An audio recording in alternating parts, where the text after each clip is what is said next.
अब बात करते हैं धारा नंबर 4, 5, 6, 7 सिर्फ और 9, ये 5 धारा आपको इस सेक्शन मीन्स इस वीडियो में और करवाने वाला हूँ। उसके बाद मैं आप, क्योंकि ये वीडियो भाई बहुत ज़्यादा लंबी हो जाएगी, तो अगली धाराएं मैं अगली वीडियो में करवाऊंगा। जो भी आपकी 22 जैसे 15, 22 का प्रोविजो हो गया, 23, 24, 26 जो डाइंग डिक्लेरेशन वाला हो गया, या 28, 29 हो गया, 39, 40 हो गया, विशेष की राय वाला, या 41 हो गया, 45, 48 हो गया, या 54, 55 हो गया और एविडेंस वाले, तो वो मैं आपको बाद में करवाऊंगा। मिड टर्म तक का सिलेबस आपका कंप्लीट हो जाएगा। अब बात करते हैं धारा नंबर 4 की। तो धारा नंबर 4 यह बात करता है कि ऐसा कोई भी विवादित मीन्स जो खुद विवाद ना होते हुए, ऐसे तथ्य जो खुद एक विवाद ना होते हुए विवादक तथ्यों तथा सुसंगत तथ्यों के बीच एक ऐसा जोड़ बनाते हैं, ऐसा घटनाक्रम बनाते हैं, ऐसा क्रमबद्ध या श्रृंखलाबद्ध वो चीज बनती है कि उस आधार पे हम क्या निर्धारित कर सकते हैं कि रिलीवेंट फैक्ट मीन्स एक ट्रांजैक्शन में बहुत सारे भाग में हुए कार्य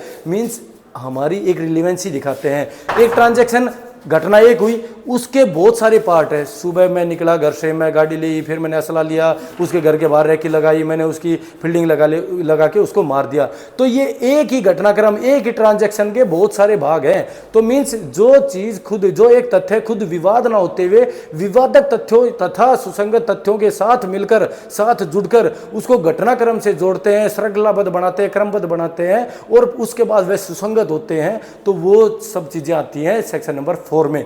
बहुत सारे एग्जाम्पल आपको देखने को मिलेंगे। जैसे भाई एक आदमी अपनी औरत को जहर दे रहा है, जहर दे के मारना चाहता है। आज 1 अप्रैल को जहर दिया, उसके बाद 1 मार्च मतलब कि 1 मई को, उसके बाद 1 जून को, उसके बाद 1 जुलाई को, और चौथी बार 1 जुलाई को जो उसने जहर दिया उसमें भाई उसकी बिरबानी टपक गई, मतलब कि मर गई। अब मर गई तो भाई वो सारा जुड़ाव, मतलब कि वो सारा रिलीवेंट, वो सारे सुसंगत तथ्य माने जाएंगे एक दूसरे से जुड़ते हुए, क्योंकि प्रभाव पहले ही दवाई से मिल रहा है, पहले इंजेक्शन से मिल रहा है, उसके बाद लास्ट वाला यह अंजाम उसको देखने को मिला। इसके बाद जैसे भाई कोई भी एक्सीडेंट करके भाग गया, मैं रोड पे खड़ा हूं, मेरे को दिख रहा भाई बहुत तेज गाड़ी एकदम निकली है, बहुत तेज गाड़ी निकली है, तो वो एक्सीडेंट करके, अब मेरे को नहीं पता वो एक्सीडेंट करके भाग रही है, परंतु मेरे को सिर्फ इतना पता है कि वो गाड़ी बहुत तेज रफ्तार से गई है। अब आधे घंटे बाद मेरे को पता लगता है कि भाई तो भाई एक आदमी मरा पड़ा है, तो मैं वो रिलीवेंट फैक्ट बन गया कि एक्चुअल में उसी टाइम वो गाड़ी गई थी, थोड़ी देर बाद मैं वहां जाता हूं तो वो आदमी आधे घंटे से वहां मरा पड़ा है। It means relevancy of fact means वो चीजें सुसंगत है, एक दूसरे को अपने आप से जोड़ रही है। इसके अलावा जैसे भाई एक महिला का केस लगा लीजिए, एक महिला ने भाई एकदम मतलब कि एक महिला और आदमी का झगड़ा हो गया उसके घर में, उसने तुरंत 112 पे फ़ोन किया और जल्दी से फ़ोन किया और एकदम कपकपाती आवाज़ में वह कुछ भी नहीं बोल पाई और उसका फ़ोन कट गया। अब पुलिस उसके पास पहुंचती है, उसकी लोकेशन पे पहुंचती है, लोकेशन पे पहुंचने के बाद देखती है कि भाई गोली लग रही है उसके। अब उसका आदमी तो कोर्ट में कहता है कि भाई ये तो पिस्टल को साफ कर रही थी, या ये तो पिस्टल को वैसे ही देख रही थी, एक्सीडेंटली वो चल गई। तो मेरे भाई कोर्ट ने क्या देखा कि यदि एक्सीडेंटली चलती तो वो कॉल क्यों करती, कॉल करती तो घबराई हुई क्यों होती, ये सारी चीजें उसके विपरीत जा रही थी उस आदमी के। तो कोर्ट ने उस आदमी को अपराधी साबित कर दिया इसी आधार पर। परंतु बेडिंग फील्ड, इसको रेस गेस्टे का भी हम प्रोविजन कहते हैं, ठीक है, रेस गेस्टे एक प्रोविजन बेडिंग फील्ड जो बहुत पूरी दुनिया में एक आलोचक का विषय बना हुआ था, जिसमें एक महिला के आदमी ने उसके एक चक्कू मार दिया गले पे और वो बाहर मतलब कपकपाती हुई बाहर गई और अपनी एक आंटी से कहती है कि मतलब इशारा करते हुए मेरे मिस बेडिंग फील्ड ने चक्कू मारा, और उसके बाद वो मर जाती है। वो महिला जाके कंप्लेंट करती है कि उस इसी तरीके से उसके आदमी ने उसको चक्कू मारा। तो परंतु कोर्ट ये कहता है कि यह सुसंगत नहीं है, यह एक दूसरे से जोड़ नहीं रही। तो ये मेरा भाई ये आलोचक बहुत ज्यादा आलोचना हुई थी इसकी पूरे संसार में, तो यह एक ऐसा केस था, परंतु यह भी रिलेवेंट फैक्ट था, ठीक है। अब हम बात करते हैं सेक्शन नंबर 5 ऑफ भारतीय साक्ष्य अधिनियम। सेक्शन नंबर 5 में बताया गया है कि वे तथ्य जो विवादित तथ्य तथा सुसंगत तथ्य के अवसर को, कारण को, परिणाम को, इन सभी चीजों को, उसके घटनाक्रम को, इन सभी चीजों को बताता है। जैसे भाई मैं एक मेले में गया, मैं मेले में हवाबाजी कर रहा हूँ, देख यार 500 गड्डी रही, 200 गड्डी रही। अब मैंने वो दिखा दिया, मैंने जानकारी दे दी भाई, मैंने अवसर प्रदान करवा दिया दूसरे आदमी को, तो सीधी सी बात है दूसरा आदमी लेगा। कारण क्या रहा, मैंने लापरवाही की, मेरे लापरवाही करने से वो थोड़ी देर बाद मेरा बैग लूट के भागे। तो मेरा भाई जो मैंने अवसर प्रदान किया है, जो मैंने उसके बाद मेरे को परिणाम तो भुगतना पड़ेगा, कारण जो मैंने आपको बता ही दिया। तो ऐसे कोई भी तथ्य जो विवादक तथ्य तथा सुसंगत तथ्यों के कारण, अवसर या परिणाम के रूप में साबित होते हैं, ठीक है भाई। अब हम बात करते हैं धारा नंबर 6 की। 6 में बताया गया है मोटिव, प्रिपरेशन या फिर कोई भी कंडक्ट, प्री या पोस्ट मीन्स किसी भी घटनाक्रम के पहले या बाद का आचरण या फिर उसका उद्देश्य या फिर तैयारी। तो मोटिव क्या होता है कि कोई भी चीज़ जो हमें मजबूर करती है, कोई भी मीन्स यार उद्देश्य, कोई भी हम किसी को मारने का उद्देश्य है तो ही तो मैं उसको मारने के लिए मजबूर होऊंगा, मैंने कोई भी मोटिव बनाया होगा तो उद्देश्य वो होता है जो आपको मजबूर करता है वह घटना करने के लिए। उसके बाद प्रिपरेशन मतलब कि तैयारी। तो तैयारी क्या होती है, किसी भी चीज़ के लिए हम व्यवस्था पैदा करते हैं, व्यवस्था करते हैं, तैयारी करते हैं, उसको तैयारी करते हैं घटनाक्रम के लिए। अब बात आती है तीसरी कि पहले और बाद का आचरण। पहले का आचरण क्या होता है, तैयारी और धमकी। मैंने धमकी दे दी भाई तूने जानता मारूंगा, तैयारी क्या होगी, उसके लिए मैं कोई भी व्यवस्था कर रहा हूं, तैयारी होगी।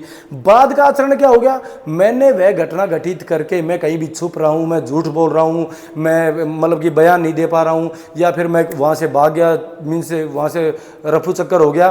तो ये सभी चीजें पहले और बाद का आचरण है भाई, ठीक है। जैसे कोई भी यार हमारी बैरिक में अब 4 आदमी बैठे हैं, इन 4 आदमी वहां तक किसी ने मतलब कि एक बढ़िया सा चक्कू बैठा दिया, उसके बाद यदि वे भागने की कोशिश करते हैं, मैं उनसे पूछताछ करता हूं तो वे झूठ बोलते हैं, वे बेड के नीचे छिपते हैं, या ऐसा कोई भी कार्य घबराते हैं, ऐसा कोई भी कार्य करते हैं, सीधी बात है भाई उनके खिलाफ वो चीजें साबित हो जाएगी। नहीं तो भाई सीधी बात है ना झूठ बोलेगा, उनने वो कार्य कराया ही ना होगा तो वे छुपेगा क्यों, सीधी बात है कि नहीं भाई।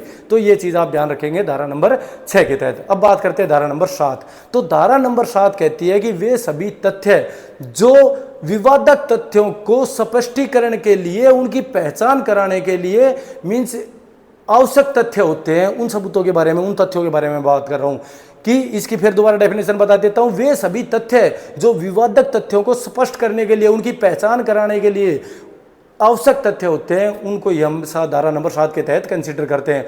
जैसे भाई धारा नंबर 54 BNSS आपने पढ़ी होगी, आइडेंटिफिकेशन मतलब कि कोई भी उनकी पहचान करवाते हैं तो वो चीज़ भी इसमें काउंटेबल होगी। धारा नंबर 7 के तहत ऐसे एविडेंसेस हम ले सकते हैं किसी की पहचान करवा के, या फिर कोई भी नक्शा कहाँ बनाते हैं, PPR आपने पढ़ी होगी 25.13 में, जैसे नक्शा मौका हो गया 25.13 के पार्ट 1 में हो गया नक्शा मौका नजरी हो गया, 25 के पार्ट 13 के पार्ट 2 में नक्शा मौका स्केली हो गया। तो इन आधार पर मीन्स वहाँ का हम कोई भी समय हो गया, स्थान हो गया, दोनों के बीच का रिश्ता हो गया, या फिर जो भी घटनाक्रम मैं बता रहा हूँ वो हो गया, इन सब किसी की पहचान कराना हो गया, इन सभी चीजों की पहचान करा के किसी भी तथ्य को स्पष्ट करना ही धारा नंबर 7 के तहत काउंटेबल है। और ऐसा कोई भी सबूत होगा तो हम भी ऐसे के तहत उसको काउंटेबल करेंगे, ठीक है भाई। अब बात करते हैं धारा नंबर 9 की। मीन्स ये प्लिया ऑफ एलिबाई भी कहते हैं इसको, मीन्स ऐसे तथ्य जो अन्यथा सुसंगत है। कब सुसंगत है, तो इसका मतलब यह है कि भाई वही मामला जो मैं डिस्प्रूव्ड वाला मामला आपको बता रहा था 2 के पार्ट 3 में, कि मैं यहाँ हूँ, मैं यहाँ क्लास ले रहा हूँ, मैं यहाँ अपने सभागार में LSL की क्लास ले रहा हूँ, या मैं यहाँ CCTV की निगरानी में हूँ PTC सुनारिया में, मेरा नाम आता है पाली में, मैंने मर्डर कर दिया, तो भाई बिल्कुल ना साबित होगी। तो प्लिया ऑफ एलिबाई यही कहती है कि यदि मैं किसी जगह मौजूद हो तो दूसरी जगह मेरे को कसूरवार नहीं ठहराया जा सकता, यही प्लिया ऑफ एलिबाई है। और इस चीज़ के आधार पर यह कंक्लूसिव प्रूफ ही माना जाएगा कि वह आदमी यहाँ पे था, उसने यह अपराध नहीं किया। तो यह धारा नंबर 9 प्ले ऑफ एलिबाई ये समाप्त होती है। इसके बाद की सारी धाराएं जैसे 15 में एडमिशन हो गया, 22 में उत्प्रेरणा धमकीवाड़ा हो गया, 23 पुलिस के सामने या अभिरक्षा में कोई भी बयान, ये सारी चीज़ें मैं आपको, या 24 में सेशन स्वीकृति हो गया, तो ये सारी चीज़ें अगली वीडियो में करवाऊंगा। ये वीडियो आई थिंक बहुत ज़्यादा लंबी हो गई है। आज के लिए इतना ही। जय हिंद जय भारत। दोस्तों BSA इतना टिपिकल सब्जेक्ट था, मैं कई दिनों से पढ़ रहा था, कुछ भी समझ में नहीं आ रहा था, परंतु 10 तरह की अलग अलग वीडियो देख के उन सभी का कंक्लूजन निकाल के आपके सामने रखना, BSA की बुक का, अलग अलग तरह की बुक का लेके, तो आप इसे आसानी से समझ सकते हो। यदि कोई भी दिक्कत आती है कमेंट बॉक्स में कमेंट करिए। आज के लिए इतना ही। जय हिंद जय भारत।